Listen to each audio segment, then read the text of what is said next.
So in today's video, I am going to be previewing AFC Wimbledon versus Bradford City. Then in the second part of today's video, I am going to be bringing you guys my Game Week 25 League 2 score predictions. If you do go on to enjoy, please make sure to leave a like on there for me. If you could try and hit 70 likes on today's video, that'd be massively appreciated. Subscribe if you're new as well. We are now on the road to 7,000 subscribers, so please make sure you are subscribed. If you haven't already, with that post notification bell on, it's free to do so and it does massively help out. Yesterday we hit 6,500, so thank you very much for the support. As always, it is massively appreciated. Get your score predictions and your starting 11 for this match down in the comment section down below. It's going to be a tough one. AFC Wimbledon obviously on some decent form at this moment in time. Our last game we lost to second bottom. We got absolutely battered by them. Thoroughly did not deserve anything from that on Tuesday night. So we need to bounce back with 3 points in not tomorrow's game, on Saturday's game. Make sure you drop a like on today's video, subscribe if you are new as well, and let's get into it. So if we start out then with the current Sky Bet League 2 table, my team Bradford City currently sit 5th in the table. After 24 matches, we've got 11 wins, 6 draws, 7 defeats, 31 goals scored, 25 goals conceded, leaving us on a positive 6 goal difference and 39 points. Our last couple of games then have been a loss, a win, a win, a loss, and a loss. Them last couple of games then being a 2-1 defeat at home to Rochdale, a 3-2 win at home to Salford City, a 1-0 win at home to Harrogate Town, a 1-0 defeat away at Carlisle United, and then just before that we had a 3-0 defeat away at Leyton Orient. Obviously if we'd have won on Tuesday night, we'd have gone up to 4th place, only 4 points then behind 3rd place with a game in hand. If we'd have won that, which is away at Gillingham, then we'd have gone 1 point off of the top 3. Unfortunately, the lads simply did not show up on Tuesday night. It was a dreadful performance, one of the worst of the season so far, and now we sit 7 points off of automatic promotion. If we compare it though to AFC Wimbledon, they're currently sat 13th in the table. After 25 matches, they've got 9 wins, 8 draws, 8 defeats, so like you would expect with a record like that, they are pretty close to the smack bang in the middle of the table. 29 goals scored, 28 goals conceded, leaving them on a positive 1 goal difference and 35 points. Their last couple of matches then have been a draw, a loss, a win, a draw, and a draw. Them last couple of games then being a 0-0 draw away to Crewe Alexandra, a 2-1 defeat away to Sutton United, a 2-1 win away at Colchester United, a 1-1 draw at home to Newport County, a 3-3 draw away at Plymouth Argyle, losing 4-3 on penalties, and then just before that they had a 0-0 draw away at Swindon Town. So a lot of their games seem to be quite low scoring. There's a goal, maybe 2 in a lot of them. You know, a lot of these games there is only 1 goal in. The last time they won by 2 goals was on the 19th of November where they beat Tranmere 2-0 away from home, but Tranmere did also get a red card in that game. They also beat Leyton Orient 2-0 at home, so a good result for them there. You know, they've got some very good players, Ayuba Sal, Josh Davidson, I can't remember for the life of me remember what his name is, but I think he's a winger. He scored a free kick against us in the reverse fixture. It was an unbelievable goal. I think he's scored quite a lot of goals for Wimbledon so far this season. I genuinely cannot remember his name, but he's also a very good player. Now we're going to speak about the team though that I would go with if I was Mark Hughes. So I was actually really struggling to think about what formation we should play for this game. I was thinking about the 4-2-3-1, but that simply does not suit our midfielders. We cannot play with 2 holding midfielders. It simply does not work. It's far too defensive and they get all over the place and completely out of position. I was then thinking about the 4-diamond-2, the formation we've played for the last 3 games, but apart from the goals that we scored, we're not really creating chances. On Tuesday night we were really, really poor as well. Our wide midfielders were not giving any protection to the fullbacks, and that's where pretty much both goals come from, to be honest with you. Obviously the penalty, which is never a penalty, Holiday gets the wrong side of his man, but if he has a winger, say, covering for him, then, you know, maybe we defend that a little bit better. The second one as well, there's a ball that just comes into the box completely unchallenged because we've not got no winger there. So for me personally, I've gone with a 4-3-3 with 1 holding midfielder and then like 2 more advanced midfielders, but one of the midfielders could maybe drop in and one of them go a little bit higher and make it into a 4-2-3-1. So it probably changes in and out of possession. In goal though, for me, I would go with Harry Lewis. Obviously saved another penalty on Tuesday night. He saved 3 out of 4 penalties so far this season. Unfortunately, again, though, he saved it. No one's followed in apart from the Rochdale attacker, and Ian Henderson taps in. You know, it's not like the Swindon one where it went straight back to the penalty taker. This one was the Rochdale player was outside the box like all the other Bradford City players, and somehow 38-year-old Ian Henderson has got there ahead of our quick defenders. It doesn't really make sense to me, to be honest with you. Lewis has been really good for us so far this season. Obviously, the conditions were a struggle on Tuesday night, to be honest with you, but he has to start in between the sticks. Into the back 4 then, it was probably, you know, you can all assume what the back 4 is going to be, but as a back 4 unit, it was probably their worst performance in a long time, to be honest with you, and we have had some poor performances recently. At right back, I would go with Brad Halliday. I thought he was okay, a bit sluggish on the ball. You know, he's a bit conservative as well. Didn't really seem to be wanting to bomb on as much as what he has done previously. His deliveries into the box sometimes overhit a little bit.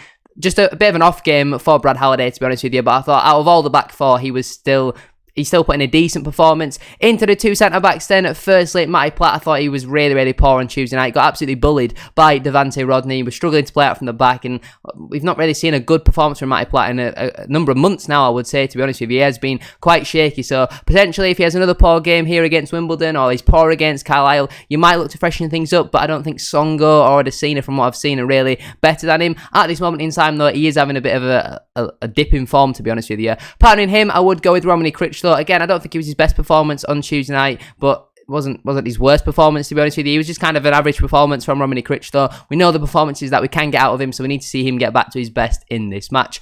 At left back, I'm going to go with Matty Folds. Now, obviously, he's our only fit left back at this moment in time, but over the last few weeks, his performances have really, really dipped. When Liam Rideout comes back into contention, obviously, he's back in full training now. I genuinely do think Mark Hughes will probably pick Rideout once again, because Folds recently has been really, really poor. His deliveries into the box are always overhit, underhit. His crossing, I don't know what's happened to him. It's been really, really poor. Obviously, in the reverse fixture, he put in a brilliant ball for Vidin Oliver to score a 95th minute equaliser in that game. But over the last couple of games, he's been really, really poor offensively. Hasn't been great defensively as well. You know, you could argue the second goal he allows, I think it's Ian Henderson, to run across him far too easily, to be honest with you. I just think Folds has been poor over the last couple of games, but hopefully he can find his form once again in this one. Moving in then to the three midfielders. As the holding midfielder, I would go with Richie Smallwood. I think the system like this certainly does suit Richie Smallwood. Like what we've been playing with the Diamond, I do think that suits him very much, but you need to have some quality in the centre of midfield, and Gilead and Sutton, they're not the best on the ball, to be honest with you. While Gilead's been playing decent recently, on Tuesday night, I just thought it was kind of a performance that we've seen a lot of Gilead, where he doesn't really do all too much, to be honest with you. He had a shot in the first half, which was well saved by O'Donnell. You know, it was a good shot, but apart from that, I can't really tell you one thing Gilead did. I think Smallwood, as the holding midfielder, though, when he's winning the ball back, then, you know, that's his best role, to be honest with you. Into the two central midfielders then. Firstly, Levi Sutton. I thought it was a decent-ish performance from Levi Sutton on Tuesday night. You know, he's not scared to put a tackle in. He likes to run with the ball as well. You know, he does get tired eventually. You know, the second goal, potentially Sutton could have done better there. You know, he's kind of caught out of position, and that allows the cross to come into the box unchallenged. They obviously then have a tap-in. But for me personally, I think Sutton's better than Gilead. I know Mark Hughes is obviously not going to go with this. Gilead will definitely start in this game, just because obviously he's the vice-captain as well. That is something that we've seen. Whenever Smallwood gets subbed off, Gilead always gets handed the armband. So I can't see Gilead being dropped for this game. But for me personally, I think Sutton should be in the centre of midfield. And I partner him with Jamie Walker. Like I say, you could maybe change that to a 4-2-3-1 and have Smallwood and Sutton holding with Walker as a number 10. I can't say I've been overly impressed with Jamie Walker since his return from injury, to be honest with you. But I was looking at the options. If you go with a Ryan East, a Songo, and Alex Gilead, I just think that's far too defensive, to be honest with you, and it's not really going to stick up front. So play with Jamie Walker as like a number 10, but also coming back and helping the defensive work with Levi Sutton. And Richie Smallwood, obviously, is quite fit, so he can get up and down and do that role. So for me personally, I'd like to see a midfield three of Smallwood, Sutton and Walker. Into the front three then, on the right hand side, I'd go with Thierry Nevers. Now, I know he's naturally a left winger, but pretty much every winger who can play on the left can play on the right. I was looking at the options as our natural right wingers at this moment in time are Scott Banks, who's still injured, and Dion Pereira, who's been shocking so far this season. So I'd like to see Nevers given a chance from the off, and I don't really think you can play him on the left-hand side, because the left-hand side, I think we all know who that is going to be. I think we'll go to the left-hand side next. Abo Issa has to start this game. He's been on some brilliant form over the last couple of matches. 2 goals in 2 games for him now, and I think he was probably man of the match on Tuesday night. You know, he ran around a lot. He was creating chances, causing havoc. Should have had a penalty as well, in my opinion. I've seen it back from multiple angles. I still think it's a penalty. Let me know your thoughts down in the comment section down below. I know some people are saying that he gets the ball first, but he cleans Issa out, then gets the ball, in my opinion.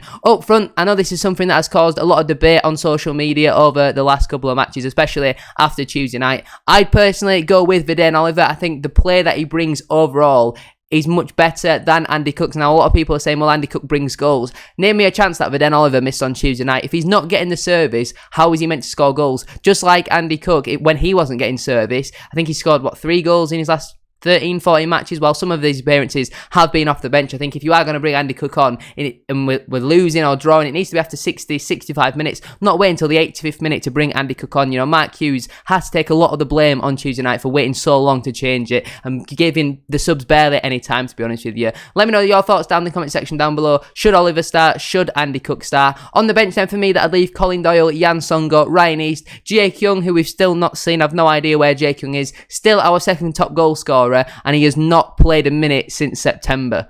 But yet, people like Dion Pereira are constantly getting picked over him. It doesn't make sense to me. He's probably going to move on this transfer window, and I think it's absolutely ludicrous that is going to happen. I also have on the bench then Harry Chapman, Matt Derbyshire, and Andy Cook, which means the players who would miss out then would be Heath Richardson, Joe O'Shaughnessy, Luke Hendry, Finn Cousin-Dawson, Oscar Thorell-Keld, Timmy Odesina, Kieran Kelly, Liam Rydalge, Alex Gilead, Emmanuel Osadibe, Scott Banks, Charlie Wood, and Dion Pereira. Now then, we're going to get into my Game Week 25 League 2 score predictions. Starting out then with AFC Wimbledon versus my team at Bradford City. I'm going to go with a 1-1 draw in that one. I don't think a point would be the end of the world, but we do need to get back to winning ways as soon as possible. So 3 points would be very nice, but I'm going to go with a 1-1 draw. Carlisle United versus Newport County. This is exactly the sort of game where Newport scrape a 1-0 win, in my opinion. Crawley Town versus Doncaster Rovers. Obviously, Crawley recently appointing Swindon Town manager. Is it Scott Lindsay? Ryan Lindsay? Something like that. As their new first team manager. I'm going to go with a 2-2 draw in that game. Gillingham versus Hartlepool. I'm going to go with a 3-0 home win for Gillingham. I've been very impressed with some of their signings so far.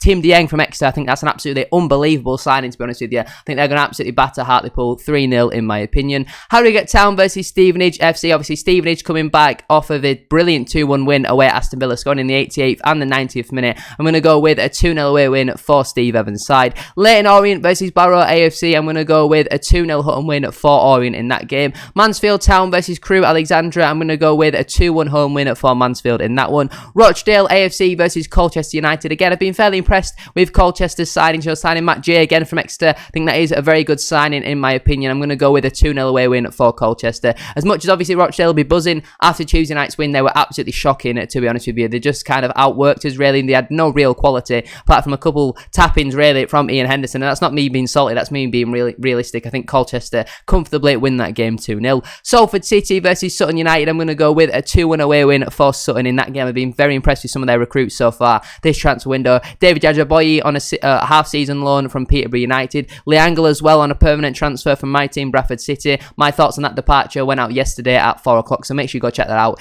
if you haven't already. Stockport County versus Northampton Town. I'm going to go with a 3-1 home win for Stockport in that one. Swindon Town versus Grimsby Town. I'm going to go with a high-scoring 3-2 win for Swindon in that game. And then finally, Tranmere Rovers versus Walsall FC. I'm going to go with a 1-0 away win for the Saddlers. But that is where I'm going to leave it for today's video. If you have enjoyed, please make sure to drop a like on there for me. If you could try and hit 70 likes, as I said at the start of today's video, that'd be absolutely class. Subscribe if you are new as well. We are now on the road to 7,000 subscribers, so please make sure you are subscribed if you haven't already, with that post notification bell on. It's free to do so and it does massively help out. Get your score predictions and your starting 11 down in the comment section down below. There's been loads of videos going out over the channel over the last couple of days. Lots of days having double uploads and all that sort of stuff, so make sure you go check out the videos if you have missed them. Thank you very much for watching today's video. Have a great rest of your day, and I shall see you all Saturday for the match day vlog, unless there's some more transfer news.